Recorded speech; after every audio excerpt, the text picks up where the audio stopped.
오늘 함께 나누고자 하는 말씀의 주제는 봉사입니다. 영어로는 serve라고 하고요. 또 헬라어로는 디아코니아라고 합니다. 우리말로는 섬김이라고 합니다. 오늘 말씀 초반부를 보니까 두 가지가 눈에 띕니다. 첫째로는 하나님께서는 너희 행위를 잊지 않으신다 말씀하셨고요. 두 번째로는 사랑으로 성도를 섬긴 것을, 그리고 이제도 섬기는 것을 잊지 않으신다 이렇게 말씀하셨습니다. 이 말씀에 주목하려고 합니다. 그런데 이 말씀 초반부를 보니까 단서를 붙였습니다. 그것은 무엇이냐면 하나님께서는 불의하지 아니하셔서 이렇게 하신다는 단서를 붙였습니다. 불의하지 않으시기 때문에 여러분들이 행한 것과 또 사랑으로 성도를 섬긴 것, 불의하지 않으시기 때문에 기억하신다 이런 뜻입니다. 자, 때문에를 붙인 것은 헬라어 원어에는 때문에라는 말이 들어갔습니다. 왜냐하면 이렇게 이유를 대는 말이 들어갔습니다. 하나님이 불의하지 않으시기 때문에 기억하신다 이렇게 말씀하셨습니다. 그러니까 다시 한번 거론하자면 하나님은 공의롭고 정의롭고 공평하시기 때문에 이것을 기억하신다, 우리가 행한 것을, 이런 말씀이 됩니다. 우리가 행하는 것을 허투루 보고 계시지 않으시다는 말씀이고요. 특별히 사랑으로 성도를 섬긴 것을 기억하시는 것이 공의로운 일이시다라고 말씀하셔서 사랑을 공의하고 연결을 하시는 것이 특별하게 생각이 됩니다. 우리가 일반적으로는 사랑은 사랑이고 공의는 하나님이 심판하시는 것이지 사랑과 공의가 같은 것이라고 어떻게 이렇게 말씀하실 수 있는가? 아마 우리의 생각이 여기까지는 잘 미치지 못하는 부분인 그런 하나님의 말씀이라고 생각이 됩니다. 이 말은 사랑을 하지 않으면 공의롭지도 못하다는 뜻이 되지 않겠습니까? 그렇기 때문에 이 말씀이 조금 특별하게 다가옵니다. 제가 신학 수업을 받는 중에 인상 깊게 기억에 남는 것이 하나 있습니다. 그것은 삼위일체에 대한 가르침입니다. 삼위일체라고 하는 것이 무엇입니까? 성경에 삼위일체라는 말은 없지만은 성경 전체를 살펴보면은 성부, 성자, 성령 하나님이 한 분 하나님으로서 역사하신다. 이것이 삼위일체의 가르침입니다. 자, 그런데 제가 인상 깊게 기억하는 것은 무엇이냐면은 이 성부, 성자, 성령 하나님이 셋은 아니시지만 성부, 성자, 성령이라고 말할 때에 이미 세 분처럼 느껴져요. 그러나 세 분이라고 말하면 온전한 정통적인 신학 가르침이 아닙니다. 한 분 하나님이라고 말해야 정통 신앙이 되죠. 자, 그런데 성부, 성자, 성령 하나님이 어떻게 존재하시느냐 하는 그 방식입니다. 어떻게 존재하시느냐? 성부, 성자, 성령께서 사랑으로 마치 손을 잡고 있는 것처럼 연합하고 교통하고 계신다. 이런 가르침입니다. 어떻습니까? 하나님의 성품에 이렇게 존재하시는 것이 부합하시는 것 같습니다. 사랑으로 연합해서 교통하고 계시다. 이런 가르침이거든요. 자, 그러면은 오늘 말씀과 연결을 해본다면은 사랑으로 연합하시는 하나님께서 존재하시는 방식이 우리 성도들도 그와 같이 이 땅에서 살아가야 하지 않느냐는 말씀으로 오늘 말씀과 연결해서 우리가 이해할 수 있다는 것입니다.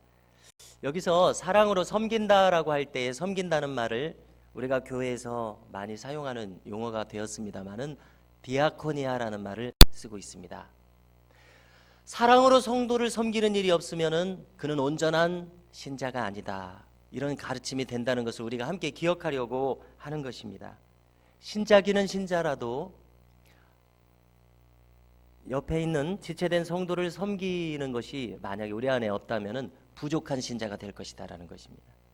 깨닫지 못한 신자가 될 것이요, 온전함에 미치지 못한 성도가 될 것이니 우리는 오늘 이 말씀을 신비에 새겨서 우리의 이 사랑의 교통이 있는 신자됨을, 디아코니아가 있는 온전한 신자됨을 회복하자는 것이 오늘 말씀의 요점입니다. 하나님 나라가 이루어지는 신앙적인 지식은 절대적으로 필요합니다.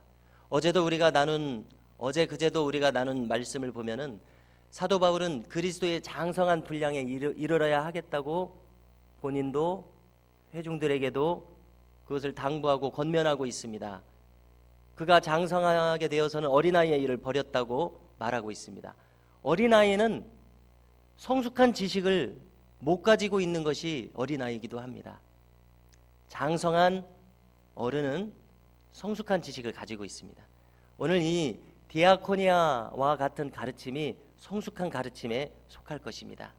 그래서 우리가 장성한 분량에 이르러서 그리스도의 장성한 분량까지 이루고자 하는 소망을 가지고 있다면은 이것이 이와 같은 높은 가르침이 우리 안에 체득되도록 우리가 기도하면서 순종하면서 나아가는 것이 필요합니다.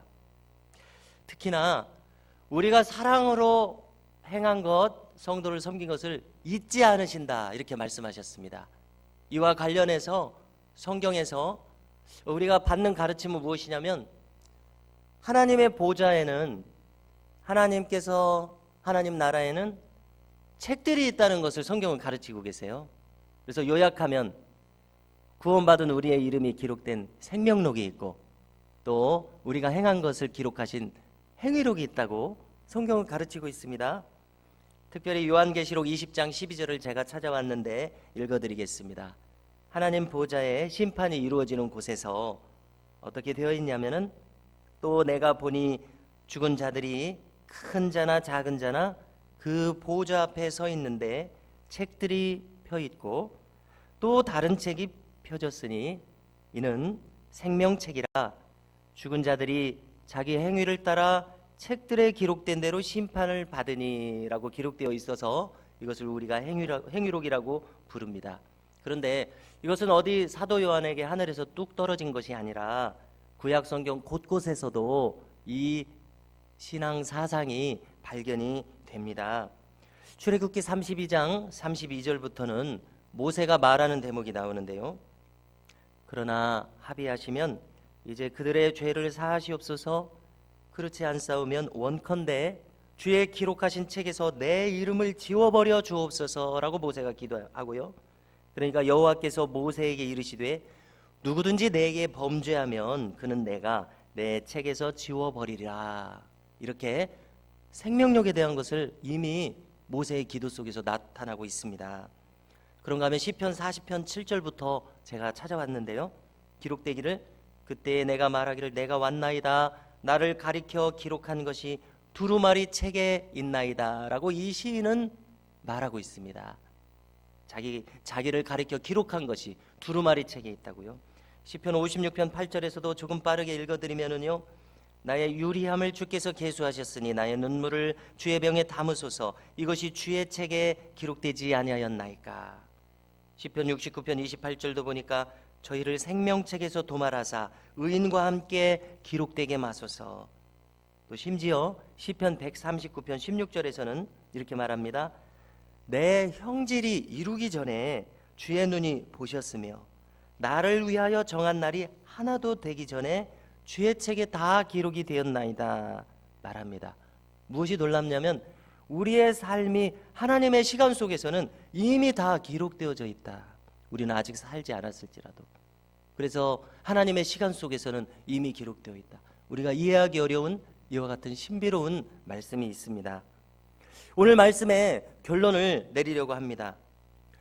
우리가 표면적으로 살아가는 것하고는 달리 오늘 말씀들 속에서 이렇게 거론된 대로 저 하나님 나라에는 하나님 나라의 기록 보관소가 있다는 것입니다.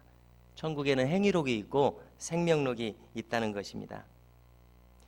그래서 우리가 이렇게 살아가고 있는 우리가 느끼고 보는 것과는 달리 하나님 나라의 기록 보관소에는 사뭇 다른 여러 가지 내용들이 기록되어 있을 것이라는 것을 생각해 봅니다. 자, 주보를 한번 생각해 보겠습니다. 지상의 주보에는 담임 목사의 이름이 뚜렷하게 기록돼서 빛나고 있습니다. 또 장로님들의 이름과 예배위원들의 이름이 빛나고 있습니다. 헌금자 명단도 드러나고 있습니다. 새가족이 오면 이름이 기록되어 있습니다. 자, 그런데 오늘 이 말씀을 보면서 우리가 한번 생각을 해보는 것입니다. 그러면은 그날 그 주일의 주보가 천국에도 기록될 것이라는 거예요. 그러면 그 주보는 어떻게 되겠습니까?